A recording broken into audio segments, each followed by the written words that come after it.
এই প্রথম আমি ষষ্ঠী পুজোর আয়োজন করেছি। একটা থালে তেল সিঁদুর সব কিছু গুছিয়ে নিয়ে বারান্দায় চ্যাঙা গাছের উপর জল ঢাললাম। জল ঢেলে ধান দুব্বো দিয়ে তেল সিঁদুর সব কিছু দিয়ে নিলাম। অনেক আগে জায়েরা ষষ্ঠী পুজোর আয়োজন করতো আর আমি ছেলে মেয়েদের ষষ্ঠী দিতাম। এই প্রথম আমি নিজ হাতে সব কিছু আয়োজন করে ষষ্ঠী পুজো দিচ্ছি। তো তেল সিঁদুর দেওয়ার পর দুটো পান খিলি করে বাতাসা দিয়ে চ্যাঙা গাছের উপর দিয়ে ধূপ ঢেকিয়ে নেব। এগুলো করার পর আমি আবারও রিপিট করব। তো এর মধ্যে আমি যে গতকালকে মুঠো তৈরি করেছিলাম সেই মুঠোটা আমি নিয়ে তার মধ্যে পাখা সব কিছু নিয়ে আমি আবারও চ্যাঙা গাছের উপর জল ঢেলে সব কিছু এর মধ্যে দেব, তেল সিঁদুর দেব আবার। তারপর যে সুতো আমি আগের দিন কালার করে রেখেছিলাম, কাপড় কালার করে রেখেছিলাম, সব কিছু এর মধ্যে দেব।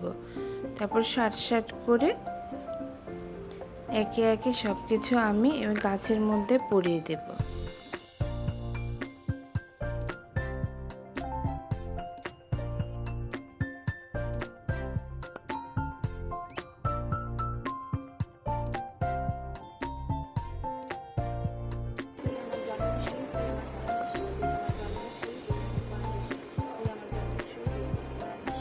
চ্যাঙা গাছের সব নিয়ম সেরে এসে স্নান করে এবার ঘট বসিয়ে ষষ্ঠী মার পুজো করে নিচ্ছি।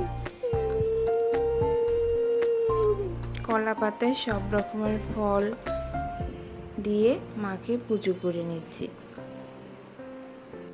সব সেরে আমি এবার ছেলে মেয়েকে ষষ্ঠী দেওয়া শুরু করলাম।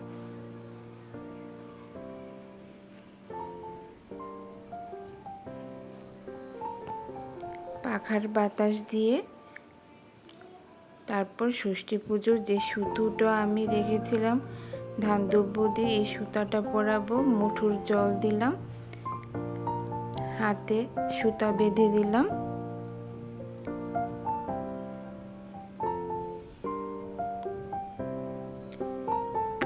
তারপর মা ষষ্ঠীর যে পুজো করেছিলাম ছেলে মেয়েদের নামে কাঁঠাল পাতায়, সেই প্রসাদ আমি ওদেরকে দিলাম। এভাবেই আমি এই প্রথমবারের মতো নিজে নিজে ষষ্ঠী পুজোর আয়োজন করেছি। আজ এই পর্যন্তই, টাটা।